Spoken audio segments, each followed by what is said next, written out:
గుంటూరులో టీడీపీ జిల్లా అధ్యక్షుడు ఏపీ లీడ్ క్యాప్ చైర్మన్ పిల్లి మాణిక్యారావు మీడియా సమావేశం నిర్వహించారు. ఈ సందర్భంగా జాబ్ క్యాలెండర్ విడుదల నిరుద్యోగ యువతకు నిజమైన ఉగాది పండుగగా మారిందన్నారు. సీఎం చంద్రబాబు విజన్ కూడా నాయకుడిగా యువతకు మంచి భవిష్యత్తు కల్పిస్తున్నారని చెప్పారు. కూటమి ప్రభుత్వం విడుదల చేసిన 10,060 ఉద్యోగాల జాబ్ క్యాలెండర్పై యువత ఆనందం వ్యక్తం చేస్తున్నారని తెలిపారు. గత వైసీపీ పాలనలో జగన్ రెడ్డి గంజాయి మద్యం సరఫరా ద్వారా యువత భవిష్యత్తును దెబ్బతీశారని మండిపడ్డారు. నారా లోకేష్ 20 లక్షల ఉద్యోగాలు కల్పిస్తామని ఇచ్చిన హామీకి కట్టుబడి పనిచేస్తున్నారని చెప్పారు. యువతకు బంగారు భవిష్యత్తు అందిస్తున్న సీఎం చంద్రబాబు, నారా లోకేష్ కు ఈ సందర్భంగా ధన్యవాదాలు తెలిపారు. ఆంధ్రప్రదేశ్లో గత జగన్మోహన్ రెడ్డి ప్రభుత్వం, కూటమి ప్రభుత్వాన్ని నిరుద్యోగ యువత చాలా తీక్షణంగా పరిశీలిస్తూ ఉంది. జగన్మోహన్ రెడ్డి నిరుద్యోగ యువత పట్ల ఏ విధంగా ఉన్నాడు, కూటమి ప్రభుత్వం ఏ విధంగా ఉన్నారనేది స్పష్టమైనటువంటి తేడాని ఈరోజు అందరూ కూడా గమనిస్తూ ఉన్నటువంటి పరిస్థితి ఉంది. జగన్మోహన్ రెడ్డి నేరస్తుడు కాబట్టి నేరగాళ్ళని తయారు చేశాడు, నేరగాళ్ళలాగా తయారు చేశాడు ఆంధ్రప్రదేశ్ యువతని. చంద్రబాబు నాయుడు గారు విజన్ ఉన్నటువంటి నాయకుడు కాబట్టి యువతకి ఉద్యోగాలు కల్పించి భవిష్యత్తు పట్ల భరోసానిచ్చాడు, భవిష్యత్తు పట్ల వాళ్ళకి ఒక ఆశాభావాన్ని సృష్టించాడు. ఈ రెండు కూడా చాలా స్పష్టంగా కనపడతా ఉన్నాయి. జగన్మోహన్ రెడ్డి చాలా స్పష్టంగా 5 సంవత్సరాల్లో మీరు గనక చూస్తే నేరస్తులుగానే చాలా మందిని తయారు చేశారు. వాళ్ళందరూ నేరగాళ్ళు అని నేను అన్ను, కానీ జగన్మోహన్ రెడ్డి కరుడు గట్టిన నేరస్తుడు. రాష్ట్ర యువత అనేది రాష్ట్ర సంపద. ఈ సంపదని రాష్ట్ర భవిష్యత్తు కోసం, వాళ్ళ కుటుంబాల కోసం వాళ్ళని ఒక మంచి మార్గంలో తీర్చిదిద్దాలి. పాలకులుగా ఎవరున్నా అది వాళ్ళ బాధ్యత. కానీ జగన్మోహన్ రెడ్డి నేరస్తుడు కాబట్టి తన వ్యక్తిగత సంపాదన కోసం, తన వ్యక్తిగత లక్ష్యమైనటువంటి 30-40 ఏళ్ళు లేకపోతే రాజులాగా బ్రతికున్నంత కాలం తనే రాజ్యాన్ని పరిపాలించాలని ఒక ప్రేరాస్తోటి ఉన్నటువంటి వ్యక్తి కాబట్టి అనేక మంది నిరుద్యోగుల్ని గంజా బ్యాచ్గా, నేరస్తులుగా, తప్పుదారి పట్టేటువంటి వాళ్ళగా తయారు చేశారు. నేను ఇది కేవలం విమర్శ కోసం మాట్లాడతలేదు. మీరు చూశారు, మా సోదరుడు సాయి ఒక యువ నాయకుడు మీకు చెప్పాడు, సాగర్ తమ్ముడు గోపి వీళ్ళందరూ కూడా వాళ్ళ ఆనందాన్ని వ్యక్తపరుస్తూ ఉన్నారు. మీరు చూశారు, గత 5 ఏళ్లలో గంజాయిని పెంచి పోషించాడు. ఈ గంజాయి అంతా కూడా యువత ద్వారా మాత్రమే వాళ్ళు అనుకున్నటువంటి లక్ష్యాలకు చేరింది. కాలేజీ స్టూడెంట్స్ ద్వారా, స్కూల్ పిల్లల ద్వారా, లేకపోతే వాళ్ళకి సంబంధించినటువంటి నేరస్తుల ద్వారా గంజాయిని సరఫరా చేయటంలో భాగంగా జగన్మోహన్ రెడ్డి యువతని వాళ్ళ జీవితాలని నాశనం చేసి పెట్టాడు. రెండోది అత్యంత ముఖ్యమైనది, జగన్మోహన్ రెడ్డి ఆదాయ మార్గంగా ఎంచుకున్నది మద్యం. ఎన్నికలకు ముందు మద్యాన్ని ఈ రాష్ట్రంలో నేను నిషేధిస్తానని చెప్పేసి ప్రగల్భాలు పలికి ఆ మద్యాన్ని కల్తీ మద్యంగా తయారు చేసి, స్పిరిట్ తోటి తయారు చేసి, లెక్కపత్రాలు లేకుండా, డిజిటల్ మనీ సిస్టమ్ లేకుండా మొత్తం తాడేపల్లి కొంపక చేరే విధంగా లక్షల కోట్లు పోగేసుకొని ఎన్నికలంటే ఈ డబ్బుతోటే నడపాలని చెప్పేసి ఒక మార్గాన్ని ఎంచుకున్న సంగతి మనం చూసాం. ఇప్పుడు ఆ మార్గంలో ప్రయాణం చేసినటువంటి కసిరెడ్డి లాంటి వాళ్ళు, లేకపోతే అనేక మంది నాయకులు అట్లాగే అధికారులు జైలుకి వెళ్ళినటువంటి సంగతి చూసాం. దాంట్లో ఇంట్రెస్టింగ్ పాయింట్ ఏంటంటే, ఇంజనీరింగ్ చదివి టాలెంట్ ఉన్నటువంటి కుర్రవాళ్ళని మొత్తాన్ని కూడా మనీ మొత్తం ఎక్కడా కూడా ఒక్క చోట స్టాగ్లెట్ అవ్వకుండా మనీ మొత్తం కూడా తాడేపల్లికి రావాలి, ఏ పద్ధతిలో రావాలి అని చెప్పేసి ఒక ప్లాన్, వాళ్ళ నాలెడ్జీని క్రిమినల్ నాలెడ్జీగా మార్చడానికి ఆ రోజు జగన్మోహన్ రెడ్డి వాడుకున్నాడు. అనేక మంది ఇంజనీరింగ్ విద్యార్థులు మద్యం కుంభకోణంలో ఇరుక్కొని ఈరోజు జైల్లో ఉన్నటువంటి పరిస్థితి కూడా మనం చూస్తూ ఉన్నాం. గంజాయి బ్యాచి ఎర్రవీగి తెనాలిలో పౌరుల మీద దాడులు చేస్తూ అనేక మంది మెడల్లో బంగారాలు దోచుకొని వెళ్తా భయభ్రాంతులు గురి చేస్తూ ఉంటే వాళ్ళ మీద పోలీసులు కౌన్సిలింగ్ ఇచ్చి వాళ్ళని జైల్లో పెట్టే ప్రయత్నం చేస్తే, వాళ్ళని సన్మార్గంలో నడిపించాలనేటువంటి ప్రయత్నం చట్టం చేస్తే ఏమీ కాదు, మీ ఇష్టం వచ్చినట్టు గంజాయి తాగండి, విచ్చలవిడిగా చేయండి, నేనున్నాను కానీ అని చెప్పేసి నేనున్నాను అని మీరు నమ్మటానికి నేనే మీకు స్వయాన వచ్చి నేనే స్వయాన వచ్చి మిమ్మల్ని పరామర్శిస్తాననే పేరు మీద అక్కడికి వెళ్ళినటువంటి పరిస్థితి కూడా మనం చూసాం. అంటే జగన్మోహన్ రెడ్డికి ఈ రాష్ట్ర యువత పట్ల ఉన్నటువంటి భావన అలాంటిది. ఈ రాష్ట్ర యువతని రాష్ట్ర సంపదగా భావించలేదు. తన వ్యక్తిగత సంపాదన పెంచుకోవడానికి క్రిమినల్ ఫ్యాక్టరీ పెట్టి ఆ క్రిమినల్ ఫ్యాక్టరీలో ఆంధ్రప్రదేశ్ యువత జీవితాలని నాశనం చేశారు. నేను చెబుతున్నా, ఏ పార్టీలోనైనా ఉండండి, ఆంధ్రప్రదేశ్లో ఉన్న యువత, ఏ పార్టీకైనా ఓటేయండి, ఆంధ్రప్రదేశ్లో ఉన్న యువత జగన్మోహన్ రెడ్డి పార్టీలో ఉండొద్దు, జగన్మోహన్ రెడ్డి పార్టీకి ఓటేయొద్దు. ఈ సందర్భంగా నేను పిలిపిస్తా ఉన్నా. ఎందుకంటే మీ జీవితాలు నాశనం చేసుకోవటానికి ఆ కత్తిని మీ నెడ మీద పెట్టుకొని మీరే గొంతు కోసుకున్నటువంటి ఒక ఉగ్రవాదుల్లాగా జగన్మోహన్ రెడ్డి తయారు చేస్తాడు. కాబట్టి నేను ఈ మాట అంటా ఉన్నా. ఈరోజు జాబ్ క్యాలెండర్, ఆ రోజు ఇందాక మా తమ్ముడు చెప్పినట్టు 2,30,000 ఉద్యోగాలు నేను అధికారంలోకి రాగానే చేస్తానన్నాడు. 5 సంవత్సరాల టైం సరిపోలేదా? లక్షల కోట్లు వెనకేసుకోవటానికి సరిపోయింది, కానీ ఉద్యోగాలు భర్తీ చేయడానికి నీకు సరిపోలేదా? ఆంధ్రప్రదేశ్లో నీ కాలంలో, నువ్వు పరిపాలించిన కాలంలో ఒక్క డిఎస్సి కూడా ఎందుకు తీయలేదు? మేము సూటిగా ప్రశ్నిస్తూ ఉన్నాం. రాష్ట్ర ప్రజలందరూ కూడా ఆలోచించాలి. ఒక్క డిఎస్సి కూడా ఎందుకు తీయలేదు? ఎందుకు తీయలేదంటే అసలు గవర్నమెంట్ కాలేజ్ స్కూల్స్నే, ఎలిమెంటరీ స్కూల్ సిస్టమ్నే ఎత్తిపడేసి ఉద్యోగస్తులు లేకుండా చేసావు.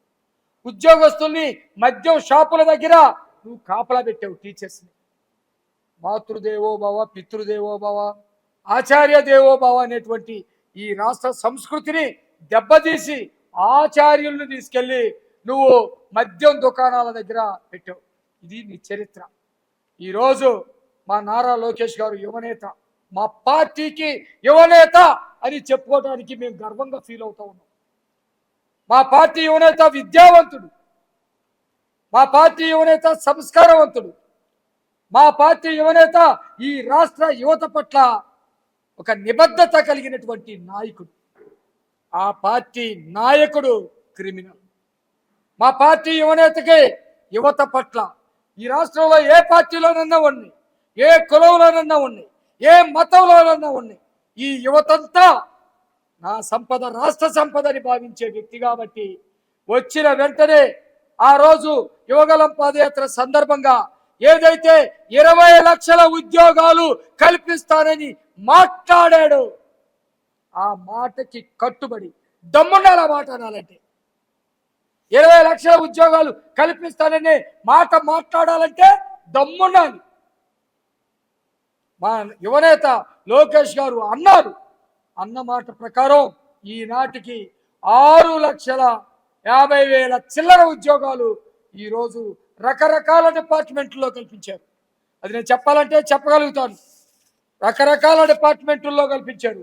దాదాపు ఎంఎస్ఎంఈల ద్వారా 2,48,906 ఉద్యోగాలు, స్కిల్ డెవలప్మెంట్ ద్వారా 1,46,627 ఉద్యోగాలు, పరిశ్రమ రంగంలో దాదాపు 1,00,000 ఉద్యోగాలు, ఫుడ్ ప్రాసెసింగ్ రంగంలో 64,035 ఉద్యోగాలు, ఐటీ అండ్ ఎలక్ట్రానిక్స్ రంగంలో 13,000, దాదాపు 13,866 ఉద్యోగాలు, పర్యాటక రంగంలో 5,000 చిల్లర ఉద్యోగాలు. దమ్ముందా ఏ వైసీపీ నాయకుడికైనా మేము ఉద్యోగాలు ఇప్పించామని చెప్పుకునే దమ్ముందా? ఆ రోజు వాళ్ళు ఎంఏ చదివిన వాళ్ళని, పిహెచ్డీ చేసిన వాళ్ళని వాలంటీర్లుగా పెట్టి నీ కుటిల రాజకీయాలు చేసుకోవటం కోసం, నీ భవిష్యత్తు రాజకీయ కుట్ర సౌదాన్ని నిర్మించుకోవటం కోసం వాలంటీర్ల పేరు మీద వాళ్ళని ఆ ఉద్యోగాల్లో పెడుతున్నానని చెప్పి ప్రకటించి వాళ్ళ జీవితాలను నాశనం చేసి వాళ్ళ వయసు ఉద్యోగ అర్హత మీరిపోయేదాకా 5 సంవత్సరాల పాటు వాడుకున్నాం. మేమిచ్చాం 6 లక్షల చిల్లర ఉద్యోగాలు మేమిచ్చాం. వీటిల్లో ప్రభుత్వ ఉద్యోగాలు కూడా 30,000 చిల్లర ఉద్యోగాలు ఇచ్చాం. 30,607 ప్రభుత్వ ఉద్యోగాలు ఇచ్చాం. వాటిల్లోనే 16,000 చిల్లర, 30,000లోనే 16,000 చిల్లర డిఎస్సి ఉద్యోగాలు ఇచ్చాం. దాదాపు 6,000 చిల్లర హోమ్ డిపార్ట్మెంట్లో కానిస్టేబుల్ ఉద్యోగాలు భర్తీ చేశాం. ఇది కదా నిబద్ధత అంటే, ఇది కదా యువత పట్ల నిరుద్యోగుల పట్ల ప్రేమ అంటే, ఇది కదా ఈ రాష్ట్ర భవిష్యత్తుని తీర్చిదిద్దే పద్ధతి అంటే. అందుకనే ఈరోజు ఉగాది అంటే నిజమైనటువంటి ఉగాది. ఈ యువత భవిష్యత్తులు బాగుండటానికి జాబ్ క్యాలెండర్ నువ్వు ఎందుకు చేయలేకపోయావు? ఆ రోజు చెప్పాడు లోకేష్ గారు, డిఎస్సి వేశారు. తర్వాత ఇవ్వనటువంటి హామీ ప్రతి సంవత్సరం డిఎస్సి వేస్తారన్నాడు. ప్రతి సంవత్సరం ఉగాదే తెలుగు వారికి మొదటి సంవత్సరం. ఉగాది రోజున ఈ రోజు మళ్ళా 1,500 డిఎస్సి పోస్టులు, 1,500 లెక్చరర్ పోస్టులు ఈరోజు రిలీజ్ చేస్తూ ఉన్నారు. దాదాపుగా మరలా గ్రూప్ 1 గ్రూప్ 2 ఉద్యోగాలు 600. అలాగే మళ్ళీ పోలీస్ డిపార్ట్మెంట్లో ఇంకొక 1000 ఉద్యోగాలు, ఎక్సైజ్ డిపార్ట్మెంట్లో ఒక 400 ఉద్యోగాలు. ఇవి రాష్ట్రంలో ఉద్యోగాల వెల్లువ. ఇదంతా మన పిల్లలకి, మన యువతకి, మన నిరుద్యోగ యువతకి కల్పించేటువంటి భవిష్యత్తు పట్ల ఒక ఆశ. చాలా సంతోషంగా ఉంది నాకైతే. ఒక ఉగాది సందర్భంగా నాకైతే చాలా సంతోషంగా ఉంది.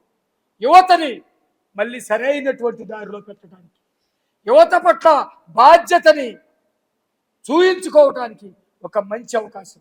ఇవే కాదు, 5 సంవత్సరాల్లో ఇచ్చినటువంటి హామీ 20 లక్షలు ఉద్యోగాలు కల్పన కోసం ఇప్పటికే 23 లక్షల కోట్ల పెట్టుబడులు తీసుకొచ్చాం. 23 లక్షల కోట్ల పెట్టుబడులు ల్యాండింగ్ అవుతా ఉన్నాయి. ఒక్కసారి మీ స్వప్నంలోకి వెళ్ళండి, మీ భవిష్యత్తు స్వప్నంలోకి వెళ్ళండి.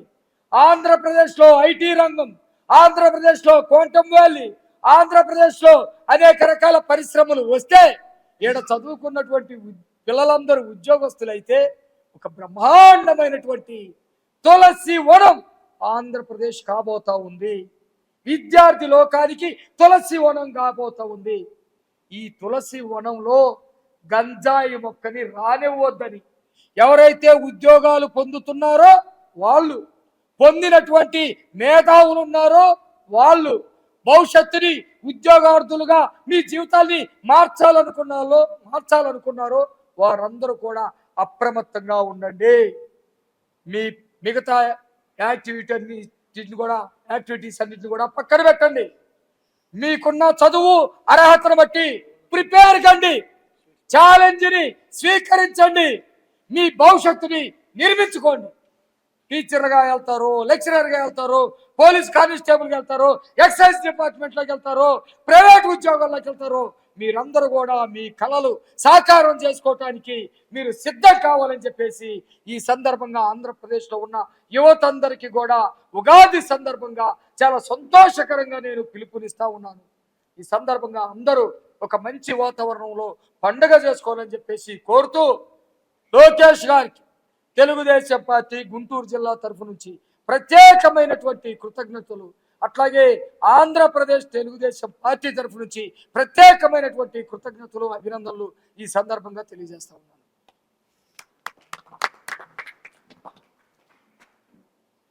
ఏంటి నేను ఈ పత్రికా విలేకరులను సమావేశాన్ని ఏర్పాటు చేసిన గౌరవ గుంటూరు జిల్లా తెలుగుదేశం పార్టీ అధ్యక్షులు లిడ్ క్యాప్ చైర్మన్ గారు పిల్లి మాణిక్యరావు గారికి, అలాగే ఈ పత్రికా విలేకరుల సమావేశానికి విచ్చేసిన ఆంధ్రప్రదేశ్ ఉద్యోగ పోరాట సమితి నుంచి వచ్చిన సాగర్ గారికి, గతంలో ఎన్నో పోరాటాలు కూడా చేస్తున్న వారితో పాటు మేము, అలాగే గోపి గారు ఆంధ్రప్రదేశ్ నిరుద్యోగ జేఏసీ నుంచి వచ్చారు. వారు కూడా వాళ్ళు విలువైన సమాచారాన్ని సందేశాన్ని ఇచ్చారు. ఇప్పుడే గతంలో ఏ విధంగా ఇబ్బందులు పడ్డారు నిరుద్యోగులు, ఎందుకంటే గతంలో 2,30,000 ఉద్యోగాలు ఖాళీగా ఉన్నాయి ఆంధ్రప్రదేశ్ రాష్ట్రంలో. అధికారంలోకి వచ్చిన వెంటనే భర్తీ చేస్తామన్న జగన్మోహన్ రెడ్డి గారు 2019 తర్వాత అఖండ మెజారిటీతో అధికారంలోకి వచ్చిన తర్వాత కూడా ఆ జాబ్ క్యాలెండర్ రిలీజ్ చేస్తామని ఏ విధంగా అయితే యువతకు దొంగ హామీలు ఇచ్చారో ఆ హామీలు నెరవేర్చకుండా ప్రతి సంవత్సరం కూడా ఖాళీ జాబ్ క్యాలెండర్ ఎగతాళి చేస్తూ ఉండేది. అప్పుడు గతంలో ఎన్నో పోరాటాలు చేయడం జరిగింది. జాబ్ క్యాలెండర్ కోసం మేము ముఖ్యమంత్రి గారి కార్యాలయాన్ని ముట్టడించడానికి 2 సార్లు ప్రయత్నించాం. అలాగే కలెక్టరేట్ ముట్టడులు చేశాం. అలాగే ఎంప్లాయ్మెంట్ ఆఫీసులు ఎదుట వినూత్న ఆందోళనలు చేయడం జరిగింది. కానీ గత 5 ఏళ్లుగా ప్రభుత్వం మొద్దు నిద్రపోతూ నిరుద్యోగుల్ని వాళ్ళ వయోపరిమితి కోల్పోయే విధంగా ముందుకెళ్తూ మానసిక వేదన గురి చేస్తూ ఎంతో మంది ఆత్మహత్యలు చేసుకోవడానికి కూడా గత వైకాపా ప్రభుత్వం జగన్మోహన్ రెడ్డి గారు ముఖ్యమంత్రి వాడి కారకులైన విషయాన్ని మీ అందరికీ తెలిసిన విషయమే. ఆ రోజు ఎంతో మందికి యువనేత నారా లోకేష్ గారు భరోసానిస్తూ ఏదైతే యువగళం పాదయాత్ర ద్వారా రానున్న 5 ఏళ్లలో 20 లక్షల ఉద్యోగాలు భర్తీ లక్ష్యంగా యువతకు హామీలు ఇవ్వడం జరిగింది. ఆ హామీలు నెరవేర్చేందుకు గత 20 నెలల కాలంలో కూటమి ప్రభుత్వంలో ముఖ్యమంత్రి వర్యులు చంద్రబాబు నాయుడు గారు, యువనేత నారా లోకేష్ గారు, డిప్యూటీ సీఎం పవన్ కళ్యాణ్ గారు యువతకి ఇచ్చిన హామీలు నెరవేర్చేందుకు అహర్నిశలు పెట్టుబడులు కల్పనే లక్ష్యంగా, పరిశ్రమల స్థాపనే ధ్యేయంగా ఎంతో మందికి ఉద్యోగాలు కల్పించి ఇక్కడ చదువుకున్న యువత గౌరవప్రదమైన ఉద్యోగాలు ఇక్కడే చేసుకునే విధంగా ముందుకెళ్లాలని చెప్పి కూడా గతంలో ఏ విధంగా హామీలు ఇచ్చారో ఆ హామీలు నెరవేర్చేందుకు ముందుకెళ్ళడం ఎంతో శుభపరిణామం. అందులో భాగంగా అధికారంలోకి వచ్చిన 20 నెలల కాలంలోనే ఇక్కడ చూసుకుంటే మన కూటమి ప్రభుత్వం యువనేత నారా లోకేష్ గారి చొరవతో 6,28,347 ఉద్యోగాలు భర్తీ చేయడం జరిగింది ఇప్పటి వరకు. గతంలో చూసుకుంటే 24% నిరుద్యోగ రేటుతో ఈ వైకాపా ప్రభుత్వంలో ఆంధ్రప్రదేశ్ దేశంలోనే నిరుద్యోగ రేటుతో ప్రథమ స్థానంలో ఉన్న విషయాన్ని మీ అందరికీ గుర్తు చేస్తా ఉన్నా. కానీ ఏ విధంగా అయితే గతంలో యువత ఇబ్బందులు పడుతూ ఉద్యోగాలు లేక మానసిక వేదనకు గురి చేయటం, మరోపక్క గంజాయిని మత్తు పదార్థాలను పెంచి పోషించడం గత ప్రభుత్వం చేసిన విషయం చూస్తూ ఉన్నాం. ఈ ప్రభుత్వం అధికారంలోకి వచ్చిన తర్వాత ఇది ప్రజా ప్రభుత్వంగా పేరుంది. యువతకి ఇచ్చిన హామీ లక్ష్యమే ధ్యేయంగా ముందుకెళ్తూ ఏ విధంగా కష్టపడిందో మీరందరూ కళ్ళ ముందు చూస్తూ ఉన్నారు. నిన్న ఉగాది సందర్భంగా 10,300 పోస్టులతో జాబ్ క్యాలెండర్ రిలీజ్ చేయటం, గతంలో ఇచ్చిన మాట ప్రకారం మెగా డిఎస్సి నిర్వహించారు. తర్వాత ఎస్ఐ కానిస్టేబుల్ పోస్టులు భర్తీ చేయడం జరిగింది. ఈ ప్రభుత్వంలో ఇక్కడ చదువుకున్న యువత గౌరవప్రదంగా మాది ఆంధ్రప్రదేశ్ రాష్ట్రం, మా ముఖ్యమంత్రి చంద్రబాబు నాయుడు గారు, మా డిప్యూటీ సీఎం పవన్ కళ్యాణ్ గారు, మా యువనేత ఐటీ విద్యాశాఖ మంత్రి నారా లోకేష్ గారు మాకు ఉద్యోగ అవకాశాలు కల్పిస్తున్నారని సగర్వంగా తలెత్తుకొని తిరిగే రోజులు ఈ రాష్ట్రంలో కనపడటం తెలుగు యువతగా ఒక విద్యార్థి యువజన నాయకులుగా మా అందరికీ ఎంతో సంతోషదాయకమైన విషయం ఈ సందర్భంగా తెలియజేస్తా ఉన్నాం. ఇదే దిశగా రానున్న 3 ఏళ్లలో అటు చూసుకుంటా ఉంటే దావోస్ పెట్టుబడుల సందర్భంగా కానివ్వండి, వైజాగ్ సిఐఏ సమావేశాలు కానివ్వండి, మన కూటమి ప్రభుత్వం ఉద్యోగ ఉపాధి అవకాశాల కల్పన ధ్యేయంగా ముందుకెళ్తూ ఆంధ్రప్రదేశ్ రాష్ట్ర వ్యాప్తంగా దేశంలోనే నిరుద్యోగ రేటుని తగ్గించే విధంగా ఆంధ్రప్రదేశ్ ప్రథమ స్థానంకి వచ్చే విధంగా ముందుకెళ్ళటం మనందరికీ శుభపరిణామం ఈ సందర్భంగా తెలియజేసుకుంటూ, రానున్న రోజుల్లో ఇచ్చిన 20 లక్షల ఉద్యోగాల హామీ నెరవేర్చేందుకే యువనేత నారా లోకేష్ గారు అహర్నిశలు కృషి చేస్తూ ఉంటారు. ఇలాగే ఇప్పుడు ఏ విధంగా అయితే సోదరులు ఆంధ్రప్రదేశ్ ఉద్యోగ పోరాట సమితి, ఆంధ్రప్రదేశ్ నిరుద్యోగ జేఏసీ వాళ్ళు మాట్లాడారో వాళ్ళ యొక్క అంచనాలను, వాళ్ళ యొక్క ఆశయాలకు అనుగుణంగానే ఈ ప్రభుత్వం ముందుకెళ్తుంది తప్పితే వాళ్ళ యొక్క ఆశలు, వాళ్ళ యొక్క తల్లిదండ్రులు పెట్టుకున్న కోరికలను ఏ విధంగా కూడా వారిని అవమానపరచకుండా ముందుకెళ్తుందని ఈ సందర్భంగా తెలియదు. ఎందుకంటే గత ప్రభుత్వ హయాంలో ఎన్నో అవమానాలు చెందారు, వాళ్ళు ఎన్నో పోరాటాలు చేశారు, కేసులు పెట్టించుకున్నారు, ఉద్యోగాలు అడిగితే కేసులు పెట్టారు, మెగా డిఎస్సి కావాలంటే జైలుకు పంపించారు, చివరికి అక్రమ కేసులతో బెదిరించి నోటీసులు ఇచ్చి కూడా ఇటువంటి కోచింగ్ సెంటర్లని బయటికి రానికుండా పిల్లల్ని అడ్డుకున్న పరిస్థితి మనం గత ప్రభుత్వ హయాంలో చూసాం.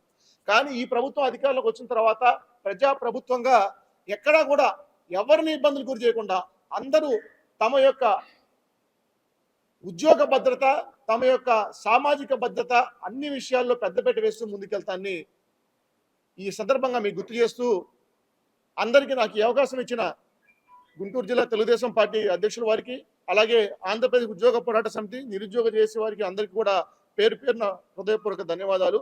ముఖ్యంగా వాళ్ళందరికీ శుభాకాంక్షలు తెలియజేస్తా ఉన్నాం. ఈ ప్రభుత్వ పరంగా వాళ్ళకి ఉద్యోగాలు వస్తాయంటే ఒక యువజన విద్యార్థి నాయకులుగా ఉద్యోగాల కోసం పోరాటం చేసిన నేతలుగా మాకు అంతకంటే సంతోషం, ఆత్మ సంతృప్తి ఇంకోటి లేదు ఈ సందర్భంగా తెలియజేస్తా ఉన్నాం. జై హింద్, జై తెలుగుదేశం. ముందుగా మీడియా మిత్రులందరికీ థ్యాంక్స్ అండి. మాకు ఉగాది కానుకగా కూటమి ప్రభుత్వం మాకు ఇచ్చిన మాట నెరవేర్చుకున్నట్టుగా ఈ జాబ్ క్యాలెండర్ని మాకు ఇవ్వటం చాలా సంతోషంగా ఉందండి, మాకు నిరుద్యోగులందరికీ కూడాను. అయితే ఇందులో మేము ఆశించిన దానికన్నా ఎక్కువగా పోస్టులు ఇవ్వడం, కూటమి ప్రభుత్వం స్టూడెంట్స్ పట్ల ఉన్నటువంటి మంచి ఈ యొక్క ఐడియాలజీని ముందుకు తీసుకెళ్ళడం అనేది ప్రథమంగా క్యాలెండర్ ఇవ్వడం అనేది చాలా సంతోషంగా ఉంది మిత్రులందరికీ కూడాను. అయితే టీడీపీ ప్రభుత్వం అలాగే కూటమి ప్రభుత్వం ఈ క్యాలెండర్ ఇవ్వటం చాలా సంతోషకరం అండి. పోయిన ప్రభుత్వం చాలా ఇబ్బందులు గురి చేయడం జరిగింది, మేము చాలా ఇబ్బందులకు గురయ్యామండి. ధర్నాలు ఇవన్నీ చేసిన మీదట నారా లోకేష్ బాబు గారు మా యొక్క రిక్వెస్ట్ని తీసుకొని మంచిగా ముందుకెళ్ళి ఈ యొక్క జాబ్ క్యాలెండర్ ఇవ్వడం అనేది నిరుద్యోగుల్లో చాలా ఆశాభావం అనేది వ్యక్తం చేస్తున్నారు. ప్రతి ఒక్కళ్ళు కూడా హర్షం